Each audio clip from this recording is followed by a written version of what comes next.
మీ కృపను బట్టి ఇప్పుడు వరకు ఈ ఆరాధన మీరు మర్యాదగా క్రమంగా మీరు జరిగించినందుకు వందనాలు. శక్తి కలిగిన దేవుడుగా నాయన ప్రభా, మా పైన మీరు ఉదయించినందుకు వందనాలు ప్రభా. ఈ ఆరాధన ప్రారంభించాం, పాటల ద్వారా నిన్ను స్తుతించాం. ఆత్మారాధనలో మీరు తోడుగా నిలిచినందుకు వందనాలు ప్రభా. అయ్యా, నీ లేఖనాన్ని ధ్యానించబోతూ ఉండగా ఈ సమయాన్ని మీరు స్వాధీనపరచుకోండి ప్రభా. చేరువచ్చిన మా అందరితో మీరు మాట్లాడండి తండ్రి. నిలబడుతున్న నేను అల్పుణ్ణి, అయోగ్యుని, ఎన్నిక లేని వాడిని ప్రభా. నేను ఒక శబ్దాన్ని మాత్రమే యేసయ్యా, నా నోటి మాట మీ నోటి మాట అయ్యుండి మాట్లాడండి ప్రభా. ఈ ఆరాధనలో మా అందరితో మాట్లాడండి ప్రభా. నీ మాట మమ్మల్ని సరిచేసిద్ది, నీ మాట మమ్మల్ని నిలబెట్టిద్ది, నీ మాట ప్రభా మా గురుగమ్యాన్ని గుర్తు చేసిద్ది ప్రభా. ఎందుకంటే నీ వాక్యమైన దేవుడు నాయన. వాక్యం ద్వారా ఈ దినం మా అందరితో మాట్లాడి మీ నామానికి మహిమ తెచ్చుకోమని యేసు నామమున అడిగి వేడుకుంటున్నాం తండ్రి. ఆమేన్, ఆమేన్. దేవుని వాక్యాన్ని ధ్యానం చేసుకుందాం. యేసు ప్రభువారు ఇలానే పరిచర్య ప్రారంభించినప్పుడు, మనది ఎలాగైతే చిన్న పరిచర్యో, యేసు ప్రభువారు తొలి దినాల్లో అంటే ఫస్ట్ డేస్ లో పరిచర్య ప్రారంభించినప్పుడు ఆయన దగ్గర ఒక్కళ్ళు కూడా లేరు. ఒంటరిగా పరిచర్య ప్రారంభించాడు. ఎలా పరిచర్య ప్రారంభించాడంటే, మీరు ఇంటికి వెళ్ళిన తర్వాత నేను చెప్పిన మాటలు మార్కు సువార్త 1వ అధ్యాయం 9వ వాక్యం నుంచి 20వ వాక్యం ఉన్న వాక్యాలు ఇలానే ఉన్నాయో లేవో చూసుకోండి. ఇప్పుడు చదవద్దు, అక్కడ ఉన్న విషయాలు నేను చెప్తున్నా. యేసు ప్రభువారి కన్నా ముందు దేవుని రాజ్యం గురించి సువార్తని ప్రకటించిన వ్యక్తి బాప్తిసమిచ్చి యోహాను. అయితే బాప్తిసమిచ్చి యోహాను ఉన్నంత కాలం యేసు ప్రభువారు పరిచర్ని ప్రారంభించల. యేసు ప్రభువారు బాప్తిసమిచ్చి యోహాను చేత బాప్తిసం తీసుకున్నాడు. తీసుకున్న తర్వాత కూడా పరిచర్ని ప్రారంభించల. బాప్తిసం ఎప్పుడైతే తీసుకున్నాడో యేసు ప్రభువారి మీదకి పరిశుద్ధాత్మ దేవుడు బలంగా దిగిరాటం ప్రారంభించాడు. ఎప్పుడైతే పరిశుద్ధాత్మ దేవుడు యేసు ప్రభువారి మీదకి వచ్చాడో, ఆ పరిశుద్ధాత్మని పొందుకున్న తర్వాత ఆ మార్కు సువార్తలో కింద రాయబడి ఉంటది కదా, దేవుడు ఆత్మ చేత అరణ్యములోకి కొనుపోబడ్డాడు అని. యేసు ప్రభువారు దేవుని ఆత్మ చేత నింపబడి అరణ్య మార్గంలోకి కొనుపోబడ్డాడు. ఎందుకయ్యా అంటే, శోధన్ని జయించటానికి, ఎదురవుతున్న శ్రమల్ని జయించటానికి 40 రోజులు ప్రార్థన చేసుకోవటానికి యేసు ప్రభువుకి అదొక మంచి సమయం దొరికింది. చూడండి, బాప్తిసం తీసుకున్నాడు, అరణ్య మార్గంలోకి వెళ్ళి శోధన్ని జయించాడు. బాప్తిసం తీసుకుని బయటికి వచ్చిన వెంటనే యేసు ప్రభు వారికి తెలిసిన మాట ఏంటో తెలుసా? యోహాన్ అనే అతను చెరపట్టబడ్డాడు అనే విషయం తెలిసి యేసు ప్రభు వారు ఏం చేశారయ్యా అంటే, సువార్తని ప్రకటించటం ప్రారంభించాడు. యేసు ప్రభు వారు దేవుని రాజ్యం గురించి మాట్లాడతా సువార్తని ప్రకటించడం ప్రారంభిస్తా గలలయ అనే సముద్రం దగ్గర నడుచుకుంటా వెళ్తా ఉంటారు. ఇప్పుడు ఒకసారి ఆలోచించండి, సముద్రం దగ్గరికి వెళ్ళామనుకో, ఒకళ్ళు ఇద్దరు ఉంటారా? చాలా మంది ఉంటారా? అక్కడ కూడా చాలా మంది ఉన్నారు. గలలయ సముద్ర పొడ్డుని నడుచుకుంటా నలుగురిని పిలిచాడు యేసు ప్రభు ఆ రోజు. ఆంద్రయ, పేతురు, యోహాను, యాకోబు అనే వాళ్ళని నలుగురిని పిలిచాడు. నలుగురిని పిలిచి నన్ను వెంబడించమన్నారు. ఇలా మొదటి పరిచర్య ప్రారంభమైంది యేసు ప్రభు వారిది. ఎంతమందితో ప్రారంభమైంది మొదటి పరిచర్య? నలుగురితో ప్రారంభమైంది. ఆ రోజు గలిలయ సముద్రం దగ్గర నడుచుకుంటూ వెళ్ళేటప్పుడు ఆ నలుగురిని పిలిచి పరిచర్ని ప్రారంభించాడు యేసు ప్రభు వారు. అయితే ఆ నలుగురు కాస్త రానున్న దినాల్లో ఎంతమంది అయ్యారయ్యా అంటే 12 మంది అయ్యారు. యేసు ప్రభు వారు చనిపోయిన తర్వాత మరణించి తిరిగి లెగిచి పరలోకానికి వెళ్ళేటప్పటికి అపోస్తుల కార్యం 1వ అధ్యాయంలో రెండో అధ్యాయంలో మనకు కనపడేది ఏంటయ్యా అంటే, ఈ 12 మంది కాస్త ఎంతమందిగా మిగిలిపోయారంట? 120 మంది అయ్యారంట. ఆ 120 మంది కాస్త అపోస్తుల కార్యం 4వ అధ్యాయానికి వచ్చేసరికి, అపోస్తుల కార్యం 3వ అధ్యాయానికి వచ్చేసరికి ఒక్కరోజే 3000 మంది బాప్తిసం తీసుకుంటారు. 3000 ప్లస్ 120, 3120 అయ్యారు. 4వ అధ్యాయానికి వెళ్ళేసరికి 5000 మంది ఒక్కరోజే బాప్తిసం తీసుకుంటారు. 5000 ప్లస్ 3120 ఎంతమంది? 8120. అలా అపోస్తుల కార్యాలకు వచ్చేసరికి క్రైస్తవులు ఎంతమంది ఉన్నారయ్యా అంటే 8120 మంది క్రైస్తవులు అయ్యారు. అయితే ఆ 8120 క్రైస్తవులతో క్రైస్తత్వం ఆగిపోలా. ఈ రోజుకి మన దగ్గరికి క్రైస్తత్వం వచ్చిందంటే ఆ 8120 మంది చేసిన కృషి ఎంతో గొప్పది. ఆ 8120 మంది ఈ రోజు ఎంతమంది అయ్యారో తెలుసా? అఫీషియల్ గా మేము యేసు ప్రభు బిడ్డలం అని చెప్పుకునే వాళ్ళు 2.5 బిలియన్స్ పీపుల్ ఇప్పటికి క్రిస్టియన్స్ గా పిలువబడుతున్నారు, క్రైస్తవులుగా పిలువబడుతున్నారు. చూడండి, నలుగురితో ప్రారంభించిన పరిచర్య, మొట్టమొదట ఒక్కడితో ప్రారంభించిన పరిచర్య నలుగురుగా మార్చబడి నలుగురు 12 మంది 12 మంది 120 మంది 120 మంది 8,120 మంది కొనసాగించబడుతూ ఈ రోజు కొన్ని కోట్ల మంది క్రైస్తవులు తయారయ్యారంటే ఆ రోజుల్లో విశ్వాసులు ఎంత నమ్మకంగా ఉన్నారో చూడండి. ఈ రోజు బైబిల్‌లో నుంచి ఆ రోజుల్లో యేసు ప్రభువారి కోసం నమ్మకంగా నిలబడిన ఒక విశ్వాసి గురించి మాట్లాడటానికి నేను ఇష్టపడుతూ ఉన్నాను. ఈ విశ్వాసి మామూలు విశ్వాసి కాదు. ఎంత టార్చర్ పెట్టినా, ఎన్ని హింసలు పెట్టినా, ఎన్ని నిందలు పెట్టినా, ఎంత అవమానించినా, ఎన్ని పోరాటాలు ఎదురైనా ఈయన యేసు ప్రభువు కోసం నిలబడిన విధానం చూస్తే మనందరికీ సిగ్గనిపించాల్సిందే. ఈరోజు ఈ వాక్యాన్ని ధ్యానం చేసేటప్పుడు నువ్వు కూడా ఒకసారి ఆలోచించు. యేసు ప్రభు కోసం నువ్వెంత వరకు నిలబడుతున్నావో ఈ వాక్యం ద్వారా ఒకసారి ఆలోచించడానికి ప్రయత్నం చేస్తావా? అతను ఎవరో కాదు, యోహాను సువార్తలో గుడ్డివాడు. యోహాను సువార్త 9వ అధ్యాయం ఓపెన్ చేసి ఈరోజు ఒక గుడ్డి అతను దేవుని కోసం ఎంత బలంగా నిలబడ్డాడో యోహాను సువార్త 9వ అధ్యాయంలో నుంచి పాఠం నేర్చుకోవటానికి ప్రయత్నం చేద్దాం. అయితే చెప్పాను కదా, ఇది ఇంత ప్రబలిందంటే క్రిస్టియానిటీ, క్రైస్తవులు క్రీస్తుని ఇంతమంది తెలుసుకుంటున్నారంటే ఆ రోజుల్లో ఎంత నమ్మకంగా నిలబడ్డారో ఒకసారి ఆలోచించు. నువ్వు కూడా ఈ వాక్యం విన్న తర్వాత ఒకటి ఆలోచించు. నువ్వు గనక నమ్మకంగా నిలబడితే నీ ద్వారా క్రీస్తుకి ఎంతమంది సైన్యం తయారవుతారో ఇతన్ని చూసి ఒక పాఠం నేర్చుకోవడానికి ప్రయత్నం చేద్దాం. ఇతను ఎంత నమ్మకంగా ఉన్నాడో యోహాను సువార్త 9వ అధ్యాయంలో మొదటి వాక్యం నుంచి ఈ రోజు మన వాక్య భాగము ధ్యానము 35 వాక్యాలు 1-35 వర్సెస్ లో ఉన్న సత్యాన్ని మనం బయటికి తీసుకుని మాట్లాడుకోవటానికి ప్రయత్నం చేద్దాం. రండి, యోహాను సువార్త 9వ అధ్యాయం మొదటి వాక్యం నుంచి చదువుదాం.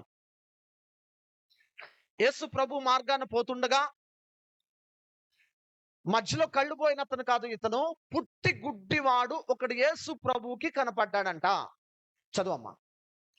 ఆయన శిష్యులు, బోధకుడా, ఈడు గుడ్డోడై పుట్టాడు కదా, ఈడు ఇలా గుడ్డోడై పుట్టడానికి ఎవరు కారణం అని అడిగారంట. వీడా, వీడు కనినవారా అని ఆయనను అడగగా యేసు, వీడైనను వీడు కన్నవారైనను పాపము చేయలేదు, కానీ దేవుని క్రియలు వీని యందు ప్రత్యక్షపరచబడుటకే వీడు గుడ్డివాడిగా పుట్టెను. చాలమ్మా.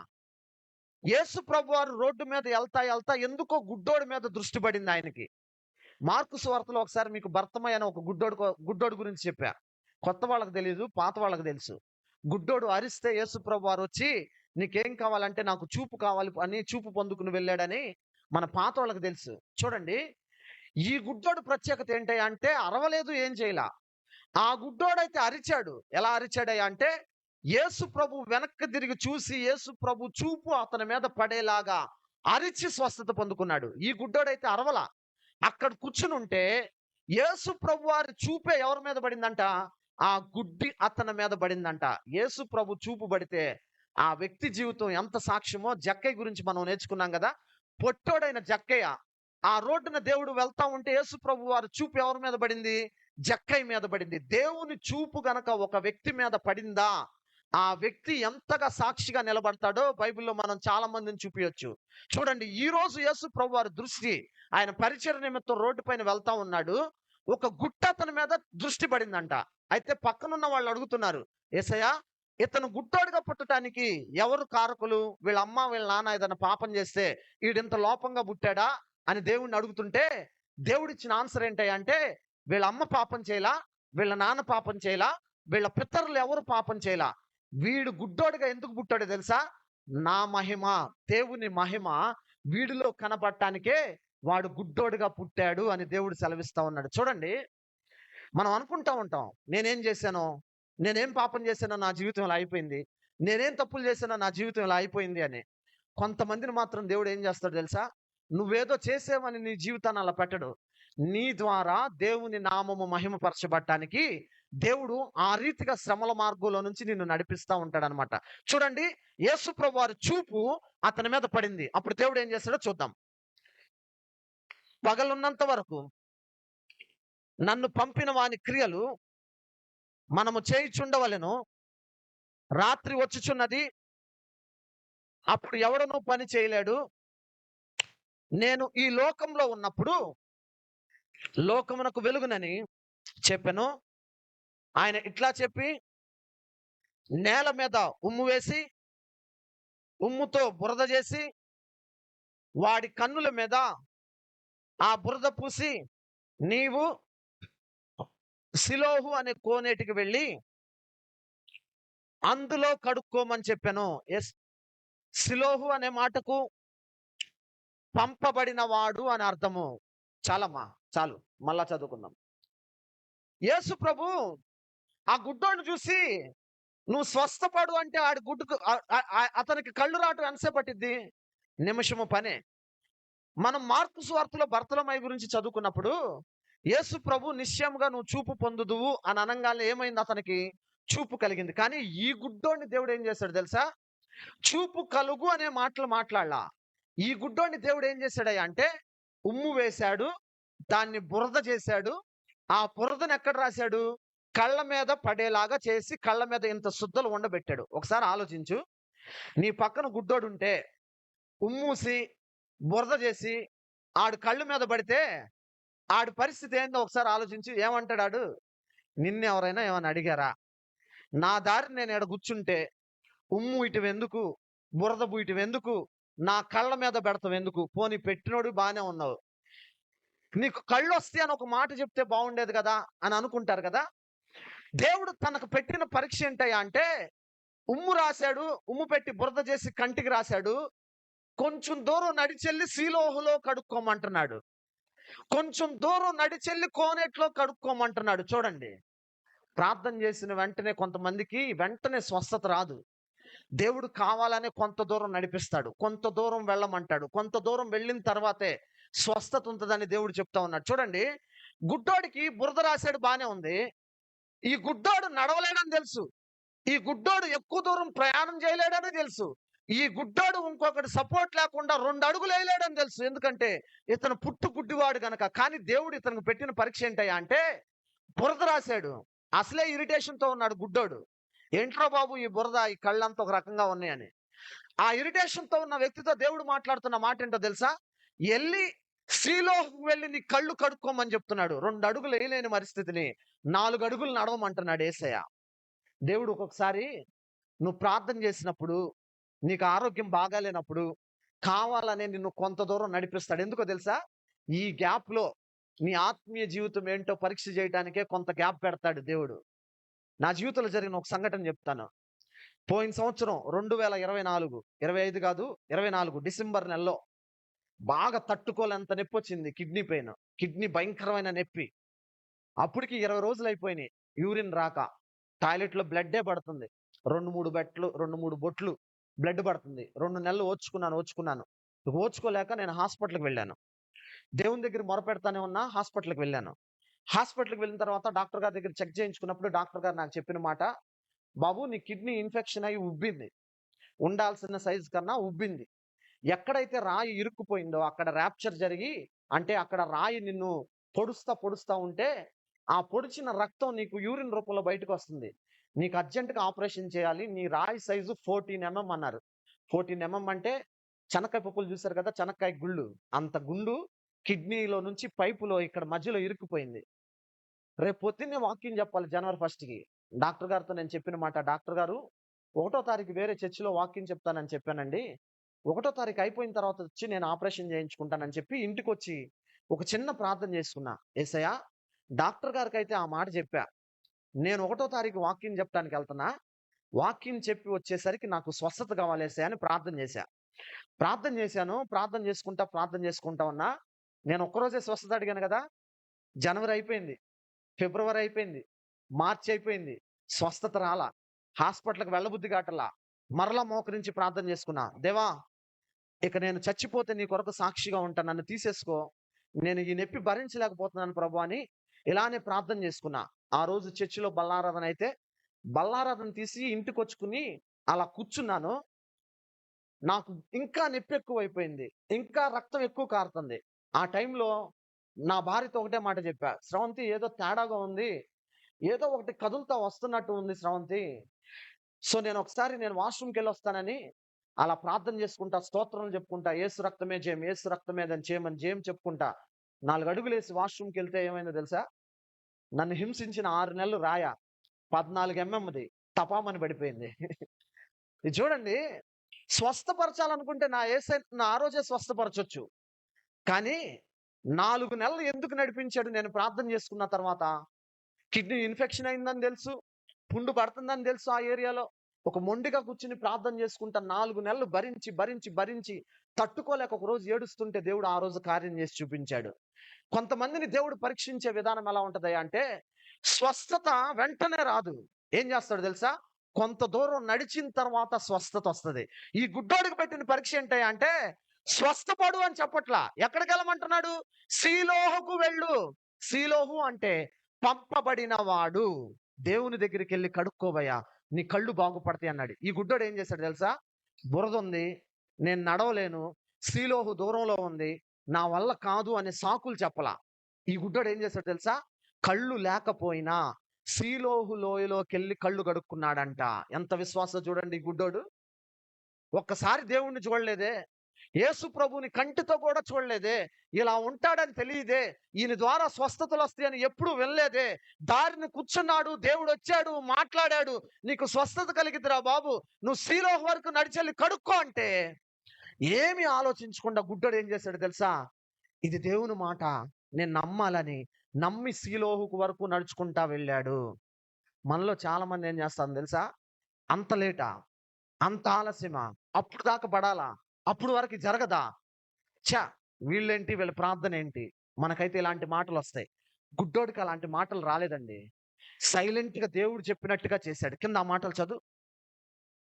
వాడు వెళ్ళి కడుక్కొని చూపు గలవాడై వచ్చాను. వాడు వెళ్ళాడు, కడుక్కున్నాడు. వెళ్ళాడు, కడుక్కున్నాడు. దేవుడు ఏం చేయమన్నాడు? కడుక్కోమన్నాడు. వీడు వెళ్ళాడు, కడుక్కున్నాడు. కడుక్కున్న వెంటనే ఏం కలిగింది? చూపు పొందుకుంది. ఇక్కడతో వీడి చరిత్ర ఆగిపోతే ఇతని గురించి ఇంత మాట్లాడుకోవాల్సిన అవసరం లేదు. ఎప్పుడైతే కళ్ళు వచ్చినాయో, ఇతనికి టార్చర్ ఏ రీతిలో మొదలైందో ఇక్కడి నుంచి జాగ్రత్తగా విన్నాను. చూడండి, సీలోహుకు వెళ్ళాడు, కళ్ళు వచ్చినాయి, దేవుని మాట విన్నాడు, దేవుని ద్వారా స్వస్థత పొందుకున్నాడు కదా. ఇతనికి ఇక్కడ నుంచి తన జీవితంలో జరిగే కార్యాలు జాగ్రత్తగా విందాం. చదువమ్మా ఇప్పటి నుంచి.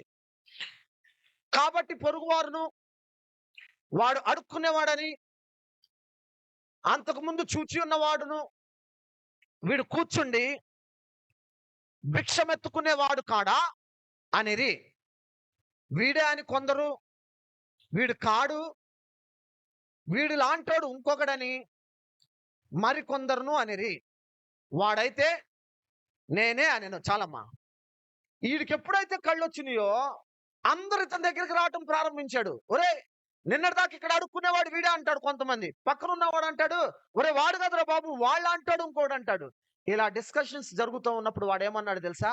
నాయనా, ఆ గుడ్డోడిని నేనే, నిన్నటిదాకా కళ్ళు లేక అడుక్కుంటున్నానే, ఆ గుడ్డోడిని నేనేనయ్యా అని చెప్తా ఉన్నాడు వాళ్ళతో. అలా చెప్పిన వెంటనే ఏమైందో చూద్దాం. వారు, ఒరే నిన్నటిదాకా గుడ్డోడివి, నీ కళ్ళు ఈ రోజు ఎలా తెరవబడ్డారా? నిన్నటిదాకా ఎవడో ఒకడు చేయబట్టుకుని తీసుకొచ్చి నిన్ను ఇక్కడ కూర్చోబెట్టాలి, అడుక్కుంటే మరలా సాయంత్రం ఇంకొకటి తీసుకెళ్ళాలి. నీ బతుకు ఇదైతే ఈ రోజు ఎలా చూడగలుగుతున్నారో బాబు, అసలు ఏం జరిగిందో మాకు చెప్పు అని అంటున్నాడు వాడిని. వాడేం చెప్తున్నాడు చూద్దాం. వాడిని అడుగగా వాడు, యేసు అనే ఒక మనుషుడు బురద చేసి నా కన్నుల మీద పూసి, నీవు సిలోహు అనే కోనేటికి వెళ్ళి కడుక్కొనమని నాతో చెప్పాను. నేను వెళ్ళి కడుక్కొని చూపి పొందితినెను. వారు ఆయన ఎక్కడని అడుగగా వారు, నేను ఎరుగనెను. చాలమ్మా, చక్కగా సమాధానం చెప్పాడు. ఏమని చెప్పాడు? తన జీవితంలో ఏం జరిగిందో అదే చెప్పాడు. బాబు, నాకు కళ్ళు ఎలా వచ్చినాయో తెలుసా? యేసయ్య అనే ఒక అతను వచ్చాడయ్యా, నా బతుకు మారిపోయింది ఆయన రావటం. నిన్నటిదాకా గుట్టోడినే, నిన్నటిదాకా అడుక్కునేవాడినే, కానీ యేసయ్య ఎప్పుడైతే నా దగ్గరికి వచ్చాడో నా బతుకు మారిపోయిందయ్యా. వెళ్ళమన్నాడు, కడుక్కోమన్నాడు, కడుక్కున్నా, కళ్ళు వచ్చినాయి అని మాట్లాడాడు. వాళ్ళు అడిగిన దానికి ఆన్సర్ చెప్పాడు కదా. ఈ చెప్పిన ఆన్సరు తన జీవితాన్ని ఎలా నడిపించిందో చూద్దాం ఈరోజు. పక్కనున్న వాళ్ళందరూ క్వశ్చన్ చేశారు, క్వశ్చన్కి చక్కగా ఆన్సర్ చెప్పాడు. కళ్ళు ఎలా వచ్చినాయో ఆన్సర్ చెప్పిన విధానాన్ని బట్టి అతడు ఇప్పుడు నడుస్తున్న మార్గం ఎంత కఠినంగా ఉంటుందో కింద చదువుకుందాం రండి. అంతకుముందు ఉమ్, ఎక్కడ తీసుకెళ్లారంట? కొంతమంది ఉంటారు బ్యాచ్. యేసు ప్రభు దగ్గరికి వెళ్ళి ఈ అమ్మాయి బతుకు మార్చుకుందంట. ఈ అమ్మాయి సంగతి ఎందుకు తేలుద్దాం రండి. ఆ రోజుల్లో కూడా లేకపోలే ఆ గుడ్డోడి దగ్గరికి. ఈ రోజుల్లో ప్రభువుని ఎవరైనా నమ్ముకుంటే, యేసు ప్రభు దగ్గరికి ఎవరైనా వస్తుంటే, మందిరానికి వస్తుంటే, దేవుని ద్వారా స్వస్థతలు పొందుకుంటుంటే, దేవుని ద్వారా కార్యములు చూస్తుంటే, చుట్టుపక్కల అనుకున్న వాళ్ళు మాటలేంటో తెలుసా? ఈ అమ్మాయి అంట ప్రార్థనకి వెళ్తుందంట, కార్యములు జరుగుతున్నాయి అంట. ఈ అమ్మాయి అంట మందిరానికి వెళ్తుందంట, జీవితం బాగుపడుతుందంట అని ఎలాగైతే నిందిస్తారో, ఈ గుడ్డోడిని ఒక్క మాటతో వదిలేయచ్చు కదా. నాకు దేవుడు స్వస్థత ఇచ్చాడు అన్నప్పుడు వాళ్ళు వదిలేయకుండా ఎక్కడికి తీసుకెళ్లారు తెలుసా ఈ గుడ్డోడిని? పరిసయ్యుల దగ్గరికి వెళ్ళి ఇన్వెస్టిగేషన్ చేయటం ప్రారంభించారు. ఆ రోజుల్లో పరిసయ్యులు ఏం చేస్తారో తెలుసా? యేసు ప్రభు దేవుడు అంటే వాడిని రాళ్లబెట్టైనా కొట్టి చంపుతారు, లేకపోతే ఊర్లో నుంచి అయినా వెలివేస్తారు. రాక రాక కళ్ళు వస్తే, చిన్నప్పటి నుంచి కళ్ళు లేవు, రాక రాక కళ్ళు వస్తే వీడికొచ్చిన ఫస్ట్ ఎక్స్పీరియన్స్ ఏంటో తెలుసా? ఇంట్రాగేషన్. రాక రాక చూపు పొందుకుంటే, రాక రాక కళ్ళు వస్తే ఇతని జీవితంలో మొట్టమొదటి జరిగింది ఏంటో తెలుసా? పరిసయ్యుల దగ్గర ఇంటరాగేషన్ చేయటం ప్రారంభించారు. చూడండి, పరిసయ్యుల దగ్గరికి తీసుకెళ్లారంట. వాళ్ళు ఏం చేశారో చూద్దాం. యేసు బురద చేసి ఉమ్, ఇందాక చెప్పాడు కదా వాళ్ళకి, ఆడిని ఎలా గుచ్చి గుచ్చి గుచ్చి గుచ్చి ప్రశ్నలు వేస్తున్నారో చూడండి. యేసు ప్రభు ఎవరు? నిన్ను ఎలా స్వస్థపరిచారు? నీకేమైంది? నీకేం జరిగింది? ఎలా గుచ్చి గుచ్చి గుచ్చి మాట్లాడుతున్నారో చూడండి. పరిసయ్యుల దగ్గరికి తీసుకొచ్చారంట. Same question repeat. ఒరే ఎక్కడి నుంచి వచ్చావు? నేను పలానా అడుక్కునేవాడినండి. ఏం జరిగింది నీకు? కూర్చున్నానండి. ఎవరు వచ్చారు? యేసయ్య అనే ఒక ఆయన వచ్చాడండి. ఆయన ఏం చేశాడు? బురద రాశాడండి. నువ్వేం చేసావు? వెళ్ళి కడుక్కోమంటే కడుక్కున్నాను, కళ్ళు వచ్చినాయండి అని అన్నాడు ఆయన. దానికి మరలా వాళ్ళు ఏం చేశారో చూద్దాం. కాగా పరిసయ్యుల్లో కొందరు, ఈ మనుషుడు విశ్రాంతి దినం ఆచరించట్లేదు గనక దేవుని యొద్ద నుంచి వచ్చిన వాడు కాడనిరి. మరికొందరు, పాపి అయిన మనుషుడు ఇలాంటి సూచక క్రియ ఎలాగు చేయగలరనిరి. ఇట్లు వారిలో భేదము పుట్టెను. చదవమ్మా.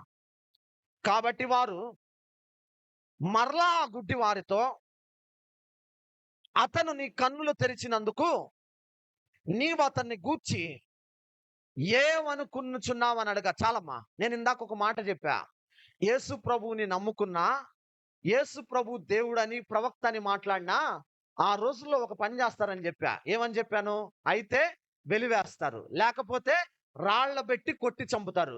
మొట్టమొదటిసారిగా ఈ గుడ్డోడికి ఎదురవుతున్న ప్రశ్నల వర్షం చూడండి. ఇందాక పక్కనున్న వాళ్ళు ప్రశ్నలతో చంపేశారు. ఇప్పుడు చూడండి, పరిసయ్యులు ఆల్రెడీ ఒకసారి అడిగేశారు, మరలా రెండోసారి అడుగుతున్నారు. ఎందుకు మరలా మరలా అడుగుతున్నారో తెలుసా? వీడి నోటితో యేసు ప్రభు దేవుడు కాదు అని చెప్పించడానికి వాళ్ళు చేస్తున్న ప్రయత్నం. మరలా మరలా అడిగితే ఎక్కడైనా భయపడి యేసు ప్రభు కాదు, ఏం కాదు, ఎలానో నా కళ్ళు తెరవబడ్డి అని వీడు నోటితో వీడు అబద్ధం ఆడతాడేమోనని చెప్పి పరిసయ్యులు మరలా అడుగుతున్నాడు. ఒరే కళ్ళు వచ్చినాయి కదా, యేసు ప్రభు గురించి నువ్వేమనుకుంటున్నావు అంటే, ఆ గుడ్డోడు చెప్పిన ఆన్సర్ ఎలా ఉందయ్యా అంటే, చదువమ్మా. ఆయన ఒక ప్రవక్త నేను. మీరు సైలెంట్ గా ఉన్నారు, నాకైతే ఏలయ్యాలనిపించింది. రాక రాక చూపొచ్చింది. కళ్ళొచ్చిన మొట్టమొదటి వ్యక్తి సంతోషంగా ప్రపంచాన్ని చూడాలనుకుంటాడు. ఆ చూడాలనుకుంటున్న వ్యక్తికి మొట్టమొదటిసారిగా అందరూ కూర్చుని గుచ్చి గుచ్చి గుచ్చి గుచ్చి నీకు స్వస్థత ఎలా జరిగింది, యేసు ప్రభు ఎవరని అడుగుతా ఉంటే, ప్రవక్త అంటే చంపుతారని తెలుసు కూడా. ఈ గుడ్డోడిచ్చిన ఆన్సర్ ఏంటో తెలుసా? సార్, ఆయన ఎవరో చెప్పమంటారా? ప్రవక్త అండి ఆయన, గొప్ప ప్రవక్త ఆయన అని చెప్తా ఉన్నారంట. అప్పుడు పరిశీలన ఏం చేశారో చూద్దాం. వాడు గుట్టివాడయిండి చూపు పొందినని యూదులు నమ్మక చూపు పొందిన వారి తల్లిదండ్రుల్ని పిలిపించారు. చాలమ్మ చదువు. గుట్టివాడై పుట్టినని మీరు చెప్పు, మీ కుమారుడు వీడేనా? అలాగైతే వీడు ఎలాగూ చూచుకుంటున్నాడని. చాలమ్మా. ఒక్కసారి నా వైపుకు చూడండి. కళ్ళొచ్చిన మొట్టమొదటిసారే చాలా టెన్షన్ పడతా ఉన్నాడు, చాలా నిందలు అవమానిస్తున్నాడు, చాలా పోరాటాలతో ఉన్నాడు ఈ గుడ్డోడు. ఇప్పుడు వీళ్ళెవరు నమ్మక ఇంటి దగ్గర నుంచి వాళ్ళ అమ్మ నాన్నని పిలుచుకుని వచ్చారనమాట. ఎందుకంటే ఈడు నిజంగా మీ కొడుకేనా అని నేను అనుకుంటున్నా. గుడ్డోళ్ళలోకి వెళ్ళా నేను అనుకుంటున్నాను, కళ్ళుండి మొట్టమొదటిసారి మా అమ్మ మా నాన్న నేను చూస్తున్నానంటే ఆ ఛాయ్ ఎంత బాగుంటుందో, ఆ ఆనందం ఎంత గొప్పగా ఉంటుందో కదా. చిన్నప్పటి నుంచి మా అమ్మ మా నాన్నని మొట్టమొదటిసారిగా చూడబోతున్నానని ఈ గుడ్డోడు ఎంత ఉత్సాహపడి ఉంటాడో, ఎంత ఉల్లాసపడి ఉంటాడో, ఎంత యాంగ్జైటీగా వాళ్ళ అమ్మా నాన్న కోసం ఎదురు చూస్తా ఉన్నాడో.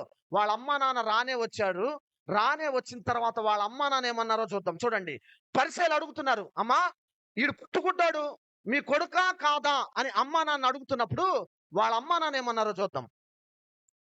అందుకు వాని తల్లిదండ్రులు, వీడు మా కుమారుడనియు,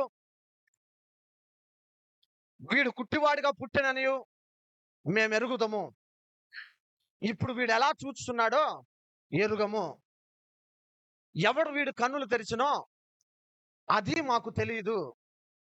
వీడు వయసు వచ్చినోడు గనక వీడినే అడగండి, తన సంగతి తానే చూసుకుంటాడని వారితో అని వారి తల్లిదండ్రులు యూదులకు భయపడి అలాగు చెప్పారు. చాలమ్మా, ఫస్ట్ టైం వాళ్ళ అమ్మా నాన్న చూస్తున్నాడు ఈ గుడ్డోడు. వాళ్ళ అమ్మా నాన్న అనుకుని ఉంటాడు, మా అమ్మ మా నాన్న కళ్ళు వచ్చినాయి కదా, చాలా సంతోషంగా నా దగ్గరికి వచ్చి, ఒరే పుట్టినప్పటి నుంచి నువ్వు గుడ్డోడురా, నీ జీవితాన్ని చాలా సార్లు తిట్టుకున్నాము, నిన్ను చాలా సార్లు అవమానపరుచుకున్నాము, నువ్వేమైపోతావని మాకు టెన్షన్గా ఉంది, ఏసై గొప్ప దేవుడురా, నీకు కళ్ళు ఇచ్చారా అనే సౌండ్ వాళ్ళ నోట్లో నుంచి వచ్చిద్దేమో అని ఎదురు చూశాడు. వాళ్ళు వచ్చి ఏం మాట్లాడుతున్నారు తెలుసా, ఈడు మా కొడుకే, ఆడి కళ్ళు ఎట్టొచ్చినాయో ఆడిని ఆడికి తెలుసుకోండి, మేము పోతున్నాం. ఎంత బాధపడి ఉంటాడో చూడండి. మొట్టమొదటిసారి వాళ్ళ అమ్మా నాన్న వాడిని నలుగురిలో వదిలిపెట్టి, మీరు తీర్పు తీరుస్తారో, రాళ్ళబెట్టి కొట్టి చంపుతారో, వీడిని వెలేస్తారో మీ ఇష్టం బాబు, వాడు ఒక వయసుకు వచ్చినోడు, వాడి జీవితం వాడిష్టం అని వాడిని అక్కడే వదిలిపెట్టి వెళ్ళిపోయారంట. ఎంత బాధపడి ఉంటాడు ఆ గుడ్డోడు. రాక కళ్ళు వచ్చినాయి, ఒక పక్క ఇంట్రాగేషన్ తట్టుకోలేకపోతున్నాడు, ఒక పక్క తల్లిదండ్రులు వచ్చి సపోర్ట్ గా నిలబడతారనుకుంటే తల్లిదండ్రులు కూడా వచ్చి, వాడి బతుకు వాడిదే, మా బతుకు మాదే, వాడికి మాకేం సంబంధం లేదు, వాడు వయసుకు వచ్చినోడు గనక వాడే చూసుకుంటాడని యూదులకి భయపడి ఎక్కడ కొట్టి చంపుతారో, ఎక్కడ వెలివేస్తారో, ఎక్కడ దూషిస్తారో, ఎక్కడ నిందిస్తారో, ఎవరైనా వెలివేస్తే వాళ్ళు మా ఇంటికి రారు, మేము వాళ్ళ ఇంటికి వెళ్తానికి కుదరదు, ఇవన్నీ మాకొద్దు బాబు, యేసు ప్రభు మాకొద్దు, ఈ చూపు వచ్చినోడు మాకొద్దు అని చెప్పి అక్కడే వాడిని వదిలిపెట్టేసి వెళ్ళిపోయారంట. వెళ్ళిపోయారు కదా. ఇప్పుడు ఏం జరిగిందో చూద్దాం. ఎందుకనగా చాలమ్మా, వాళ్ళ అమ్మా నాన్న యేసు ప్రభుని ఒప్పుకోలేదు కదా. మూడోసారి మరలా ఇంట్రాగేషన్ టార్చర్ చేస్తే వీడి నోట్లో నుంచి యేసు ప్రభు దేవుడు కాడు అనే మాట చెప్పడానికి మరలా ఏం చేశాడు తెలుసా, ఈ గుడ్డోడిని మరలా పిలిపించారంట. ఒక వ్యక్తిని గనక పొద్దుగూకులు కోర్టుకు పిలిపించి, నువ్వు తప్పు చేసావా, నువ్వు తప్పు చేసావా, నువ్వు తప్పు చేసావా, నువ్వు తప్పు చేసావా అని హింసిస్తా ఉంటే ఆ వ్యక్తి ఎంత బాధపడతాడో చూడండి. ఇప్పుడు వీళ్ళ ఉద్దేశం ఏంటంటే, అంటే పరిసయ్యుల ఉద్దేశం, మాటి మాటికి పిలిచి అడుగుతా ఉంటే ఎక్కడైనా భయపడతాడేమో. వాళ్ళ అమ్మా నాన్న కూడా వదిలిపెట్టి వెళ్ళిపోయారు కదా, వాళ్ళ అమ్మా నాన్న కూడా యేసు ప్రభు దేవుడని వాళ్ళ నోటితో ఒప్పుకోలేకపోయారు కదా, ఇప్పుడు మరలా పిలిపిద్దాం, వాళ్ళ అమ్మ నాన్న వెళ్ళిపోయినట్టు వీడు కూడా వెళ్ళిపోతాడేమోనని. ఒరే యేసు ప్రభు పాపి కదా అని అంటుంటే వాడు అంటున్న మాట, సార్ అతని పాపో పరిశుద్ధుడో నాకు తెలియదు సార్, ఒక్కటి చెప్పగలుగుతానండి, అతని ద్వారా నేను స్వస్థత పొందానంటే దేవుడు గాక ఇంకేమవుతాడు సార్ అతను. ఎంత ధైర్యంగా మాట్లాడుతున్నాడో చూడండి. అతని పాపో అతని జీవితం ఏంటో నాకు అస్సలు తెలియదు, బట్ నా జీవితంలోకి ఎంటర్ అయ్యాడు, నేను ఆయనతో పరిచయం పెంచుకున్న తర్వాత నాకు చూపు వచ్చింది, ఇంతకన్నా ఏం కావాలి సార్, ఆయన గొప్పోడని అని మాట్లాడుతున్నాడు. తర్వాత మాట చదువమ్మా. అందుకు వారు, ఆయన నీకేం చేశాడు, నీ కన్నులు ఎలాగ తెరచబడినని నాలుగోసారి మరలా అడుగుతున్నారు. ఇన్నిసార్లు ఎందుకు అడుగుతున్నారయ్యా అంటే, వాణ్ణి హింసించాలని, వాణ్ణి ఇబ్బంది పెట్టాలని, మరలా మరలా మరలా వాడి నోటితో యేసు ప్రభు దేవుడు కాదనే మాట చెప్పించటానికి మరలా ప్రయత్నం చేస్తున్నాడు. చదువమ్మా. సార్ ఇందాక మీతో చెప్తానే ఉన్నాను యేసు ప్రభు ఎవరో, కానీ మీరు వెళ్ళలేదు, మీరు ఎందుకు మరలా వినుకొచ్చున్నారు, కొంపదీసి మీరు కూడా ఏమైనా మారు మనసు పొందడానికి ప్రయత్నం చేస్తున్నారా ఏమి అని వారితో నేను. అందుకు వారు, నీవే వాని శిష్యులవు, మేము మోషే శిష్యులము. దేవుడు మోషేతో మాట్లాడదని ఎదురుగు గాని వీడు ఎక్కడి నుంచి వచ్చాడో ఎరుగుదని వాడిని దూషించిరి. గుడ్డోడు అద్భుతమైన జవాబు ఇచ్చాడు. నన్ను చేసిన ఇంట్రాగేషన్ లో నేను పదే పదే చెప్తున్న మాట అతనే దేవుడని, అతను ఒక ప్రవక్త అని, అతను ఒక గొప్పవాడని. ఎందుకు మాటి మాట అడుగుతున్నారు? కొంపదీసి మీరు కూడా ఏమైనా తెలుసుకుంటారా? అవతల ఉన్న వాడికి నరాల్లో లెగిసుంటది కోపం. వాళ్ళు మాట్లాడుతున్నాడు, ఇతను దేవుడు కాదు బాబు, మోషేయ మాకు తెలుసు అని మాట్లాడుతున్నారు. అందుకు అతడు తర్వాత అందుకు ఆ మనుష్యుడు నాలుగోసారి ఇతని నోట్లో నుంచి వచ్చిన జవాబు అంటే తెలుసా? ఇతను దేవుడు సార్, దేవుడు కాకపోతే నా కళ్ళు ఎలా తెరవబడతాయి? ఎంత గొప్పగా నిలబడ్డాడో చూడండి. ఒకసారి ఆలోచించు. దేవుడి కోసం నీ కుటుంబంలో నువ్వు ఎలా నిలబడగలుగుతున్నావా? 2-3 సార్లు గట్టిగా యేసు ప్రభు దగ్గరికి వెళ్తున్నావు అని గట్టిగా అరిస్తే చాలు, ఆగిపోతారు చాలా మంది. మొట్టమొదటిసారి కళ్ళొచ్చినాయి, మొట్టమొదటిసారి ప్రపంచం చూస్తున్నాడు. యేసు ప్రభు నమ్ముకున్న పాపానికి తన జీవితంలో ఎంత టార్చర్ అనుభవించాడో చూడండి. ఎంత నలిగిపోయినా, ఎంత టార్చర్ అనుభవించినా, కుటుంబ సభ్యుల ద్వారా, అయిన వాళ్ళ ద్వారా, పక్కనున్న వాళ్ళ ద్వారా, అధికారుల ద్వారా ఎంత టార్చర్ పొందినా గాని ఆ గుడ్డోడు చెప్తున్న మాటలు ఏంటో తెలుసా? యేసు ప్రభువే దేవుడు అని. చివరికి అతను ఏం చేశారంట? వెలివేశారంట. ఊర్లో నుంచి వెలివేశారంట. మొట్టమొదటిసారి కళ్ళు వచ్చినాయి, అందరిని చేత దూషించబడ్డాడు, అందరి చేత లేనిపోయిన మాటలు అనిపించుకున్నాడు. తల్లిదండ్రులు కూడా విడిచిపెట్టేలాగా జరిగింది ఆయన పరిస్థితి. ఇక చివరికి ఆయన ఊర్లో నుంచి ఏం చేశారంట? వెలివేశారంట. నిజంగా దేవుని కోసం నమ్ముకున్నవాడు, యేసు ప్రభు గనక సరిగ్గా అర్థమైతే ఎన్ని శ్రమలు వచ్చినా కానీ దేవుణ్ణి విడిచిపెట్టడు. ఒకసారి ఆలోచించి, ఈరోజు దేవుణ్ణి నమ్ముకున్నందుకు నీకు శ్రమలు వస్తున్నాయా? దేవుడు నమ్ముకున్నందుకు నీకు ఇరుకులు వస్తున్నాయా? దేవుణ్ణి నమ్ముకున్నందుకు నువ్వు దూషించబడుతున్నావా, హింసించబడుతున్నావా? ఈ గుడ్డోడు చూపించిన మాదిరి చూపించలేవా? ఈ గుడ్డోడు చూపించిన మాదిరి నువ్వు చూపించగలిగితే నీ కుటుంబంలో వాళ్ళు కూడా యేసు ప్రభుని తెలుసుకుందురు గాక. యథార్థంగా జరిగిన ఒక సంఘటన చెప్తున్నా. బైబిల్లో అంతియోక అనే ఒక సంఘం ఉంది. ఆదిమ రోజుల్లో అంతియోకాని పరిపాలించే ఒక రాజు ఉన్నాడు, యాక్సపటిస్. ఆ రాజు ఏం చేశాడయ్యా అంటే, అంతియోకలో ఉన్న పాస్టర్ గారిని చంపుదామని డిసైడ్ అయ్యాడు. రొమానియస్ అతని పేరు. రాజ్యాన్ని తీసుకుని, సైనికుల్ని తీసుకుని వచ్చాడు. రాజ్యమంతా యేసు ప్రభుని నమ్ముకుంటున్నారు. అసలు ఏం జరుగుతుందో చూద్దాం. ఎవరు ఆ పాస్టర్ గారు? ఆ పాస్టర్ గారి మాటలకి ఇంత బలంతో అందరు యేసు ప్రభుని నమ్ముకుంటున్నారా? అసలు ఆ పాస్టర్ గారే లేకపోతే వీళ్ళు యేసు ప్రభుని నమ్ముకోరు కదా అని చెప్పి తన సైన్యాన్ని తీసుకుని రొమానియస్ దగ్గరికి వచ్చారు. రొమానియస్ దగ్గరికి వచ్చి అంతియోకస్ అంటున్న మాటలు, రొమానియస్, ఒక్కసారి యేసు ప్రభుని దూషించి మా దేవతల వైపుకి తిరిగితే నిన్ను ప్రాణాలతో వదిలిపెడతాం, లేకపోతే మేము పెట్టే హింసలు నువ్వు తట్టుకోలేవని చెప్తా ఉంటాడు. రొమానియస్ అంటా ఉంటాడు కదా, మీరు నన్ను ఎంత హింసించినా నా నోట్లో నుంచి యేసు ప్రభు దేవుడు కాడు అనే మాట మీరు పలికించలేరు అంటాడు ఆ పాస్టర్ గారు. రాజుకు పిచ్చ కోపం వచ్చింది. పక్కనున్న సైనికులతో ఒక మాట ఆజ్ఞాపిస్తాడు. ఆ భటులు వెళ్ళిపోయి రొమానియస్ పొట్ట చీల్చి పేగులు బయటికి తీసుకురమ్మని రాజు ఆజ్ఞాయిస్తాడు. పక్కనున్న సైనికుల్లో ఒక సైనికుడు అంటాడు, సార్, రొమానియస్ అనే పాస్టర్ గారు పెద్దింట్లో నుంచి వచ్చాడండి, ఇంత ఘోరంగా అవమానిస్తే బాగదు సార్, ఇంకో శిక్ష ఏమైనా వేయండి రొమానియస్కి అని చెప్తా ఉంటాడు. అయితే రొమానియస్కి ఇంకో శిక్ష ఏమని వేద్దామని రాజుగారు ఆలోచిస్తూ ఉన్నప్పుడు రాజుగారికి ఒక ఐడియా తట్టింది. మరలా రొమానియస్ తో మాట్లాడుతున్నాడు. రొమానియస్, ఇప్పుడైనా సరే యేసు ప్రభు దేవుడు కాదనే మాట నీ నోట్లో నుంచి వచ్చిందంటే ప్రాణాలతో నిన్ను వదిలేస్తామని. మరలా రొమానియస్ సేమ్ ఆన్సర్ చేశాడు. సార్, మీరు ఎంత కొట్టినా, ఎంత తిట్టినా, ఎంత అవమానించినా యేసు ప్రభు మా దేవుడు కాదనే మాట నేను అనను సార్ నా నోటితో అనగానే. రాజుకు కోపం వచ్చి పక్కనున్న వాళ్ళకి ఆజ్ఞాపించిన మాట ఏంటో తెలుసా? రొమానియస్ పళ్ళు ఓడగొట్టమని చెప్పారు. భటులందరూ వచ్చి ఏం చేశారో తెలుసా? రొమానియస్ ని గుద్దితే చెంపల మీద 32 పళ్ళు ఊడిపోయినాయి. మరలా రాజు అడుగుతున్నాడు, రొమానియస్, ఎలా ఉంది నేను పెట్టిన హింస? ఇప్పుడైనా యేసు ప్రభు దేవుడు కాదనే మాట నీ నోట్లో నుంచి అంటావా అంటే రొమానియస్ మాట్లాడలేక నేను అననన్నాడు. రాజుగారికి కోపం వచ్చి ఈసారి ఇలా ఆజ్ఞాపించాడు. రొమానియస్ కనురెప్పలు బ్లేడ్ పెట్టి కోయమని చెప్పారు. రొమానియస్ కనురెప్పలు బ్లేడ్ పెట్టి కోశారు. ఒకసారి ఆలోచించండి. గుద్దితే పొళ్ళన్నీ ఊడిపోయినాయి, బ్లేడ్ పెట్టి ఈ కను రెప్పల్ని చీల్చేశారు, ఆ 2 రెప్పల్ని. మరలా అడుగుతున్నారు, యేసు ప్రభు దేవుడు కాదని నీ నోటితో ఒప్పుకుంటే వదిలేస్తామని. రొమానియస్ సింపుల్ గా ఇలా అన్నాడు, నేను ఆ మాట అన్నాని. రాజుకు పిచ్చ కోపం వచ్చింది. ఈసారి ఏం చేయమన్నాడు తెలుసా? కత్తి తీసుకుని బుగ్గల్లో పొడవమని చెప్పాడు. జాగ్రత్తగా వినపడుతుందా నా మాట? కత్తి తీసుకుని బుగ్గల్లో పొడవమన్నారు. ఇప్పుడు చూడండి, పళ్ళు లేవు, కనురెప్పలన్నీ చీలిపోయినాయి. కత్తులు తీసుకుని 2 బుగ్గల్లో బొక్కలు బొక్కలుగా పొడి చేశారు. రొమానియస్ వైపుకి చూసి రాజు అంటున్నాడు, రొమానియస్, ఇప్పుడైనా సరే యేసు ప్రభు దేవుడు కాదని ఒప్పుకుంటే వదిలేస్తానని. రొమానియస్ అన్నాడు సింపుల్ గా, ఇలా నేను అన్న సార్ అని. రాజుకు కోపం వచ్చి మరలా ఆజ్ఞాపించాడు, గడ్డాన్ని బ్లేడ్ పెట్టి పెన్సిల్ చెక్కినట్టుగా చెక్కేయండి అని. భటులు వచ్చారు, గడ్డాన్ని బ్లేడ్ పెట్టి చెక్కి పెన్సిల్ చెక్కినట్టుగా గడ్డాన్ని చివ్వేశారు.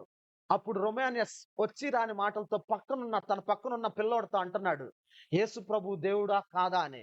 ఆ అబ్బాయి రొమానియస్ సండే స్కూల్ చెప్తుంటే వినే వ్యక్తి. రొమానియస్ వెళ్తున్న చర్చిలో సండే స్కూల్ పిల్లోడు ఆ అబ్బాయి. ఆ అబ్బాయి వైపుకు చూసి రొమానియస్ అంటున్నాడు, యేసు ప్రభు దేవుడు కాదా అవునా అని. ఆ అబ్బాయి ఏమన్నాడు తెలుసా? యేసే నిజమైన దేవుడు అన్నాడు. రొమానియస్ ఒప్పుకోలేదు. రొమానియస్ దగ్గర బోధ విన్న చంటి పిల్లోడు ఒప్పుకోలేదు. రాజుకి బీపీ డబల్ అయిపోయింది. ఏం చేశాడు తెలుసా? చంటి పిల్లోడిని తీసుకుని తలకిందులుగా ఏలాడదీసి వాళ్ళ అమ్మను పిలిపించాడు.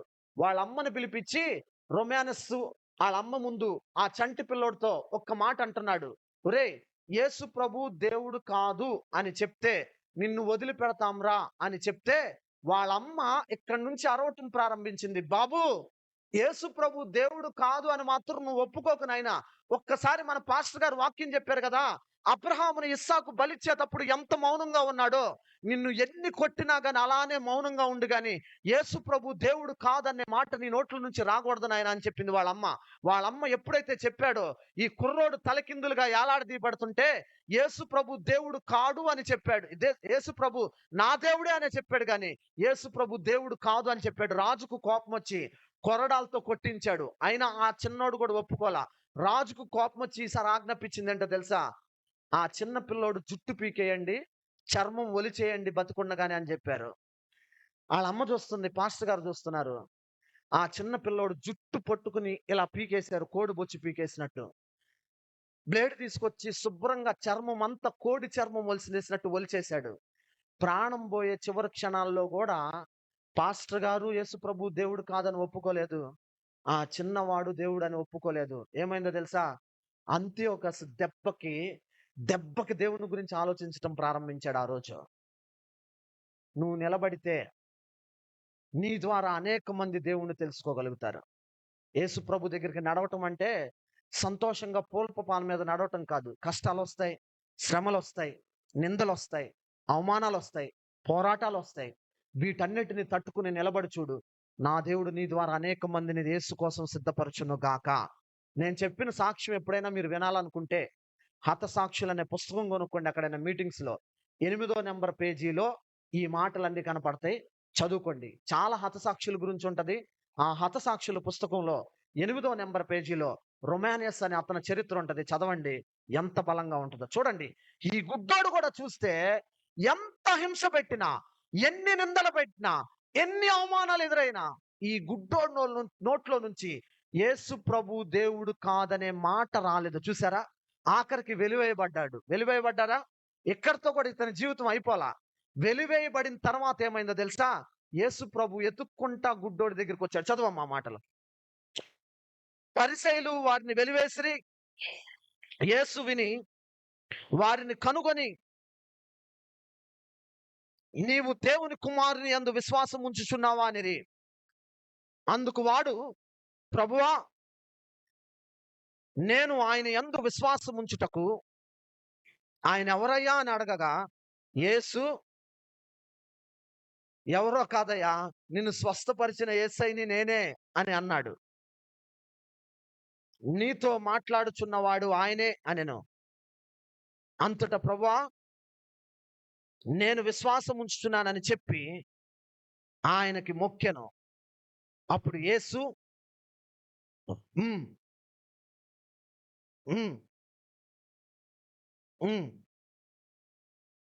చాలమ్మా. యేసు ప్రభు వచ్చాడు ఒకరోజు ఎత్తుక్కుంటా. ఇంత ధైర్యంగా నిలబడ్డాడు కదా, ఇంత శ్రమల్లో ఉన్నాడు కదా, ఇంత కష్టాల్లో ఉన్నాడు కదా, ఇంత పోరాటంలో ఉన్నాడు కదా, ఇంతగా వెలివేయబడ్డాడు కదా, దేవుడు చూస్తా ఊరుకుంటాడా? ఆ నిందలన్నీ భరించిన దాకా ఆగాడు దేవుడు. రావాలనుకుంటే మధ్యలోనే రావచ్చు, కానీ ఈడి పరిస్థితి ఏంటో దూరం నుంచి గమనించాడు. ఎవరు ఇన్ఫర్మేషన్ చెప్పలా. ఎప్పుడైతే వీడిని వెలేశారో యేసుప్రభు ఏం చేశాడు తెలుసా? వెతుక్కుంటా వెతుక్కుంటా వెతుక్కుంటా గుడ్డోడి దగ్గరికి వచ్చి, ఒరేయ్, యేసుప్రభు యందు విశ్వాసం ఉంచుతావా? యేసుప్రభు ఎవరు సార్? గుడ్డోడు కదా, స్వస్థపరచుకోమని చెప్పింది యేసుప్రభు కదా, నువ్వు వెళ్ళి సీలోహులో కడుక్కోమని ఈయన వెళ్ళిపోయాడు కదా, యేసుప్రభు నిన్ను చూడలేదు కదా, మొట్టమొదటిసారిగా యేసుప్రభుని చూస్తున్నాడు కదా, గుర్తుపట్టలా. నేనేనయ్యా యేసయ్యని. అప్పుడు ఆడు అంటున్నాడు, దేవా, నీ యందు విశ్వాసం ఉంచుతున్నానయ్యా. యేసుప్రభు కాళ్ళు మొక్కాడంట. చూడండి ఎంత గొప్ప విశ్వాసమో. ఒక్కసారి ఆలోచించు. వీడిలో ఉన్న సగం విశ్వాసం, వీళ్ళలో ఉన్న సగం నమ్మకం నీలో ఉందా లేదో ఒకసారి ఆలోచించు. శ్రమలు వస్తున్నాయా, నిందలు వస్తున్నాయా, పోరాటాలు ఎదురవుతున్నాయా, యేసు ప్రభు కోసం నువ్వు ఎంత నిలబడుతున్నావు ఒకసారి ఆలోచించు. నువ్వు నిలబడి చూడు, నా దేవుడు ఎత్తుక్కుంటా నీ దగ్గరకు వచ్చి నీకు కావాల్సిన ప్రతి అవసరతను తీర్చును గాక. దేవుడి ఈ మాటలు మన మనసు నుంచును గాక.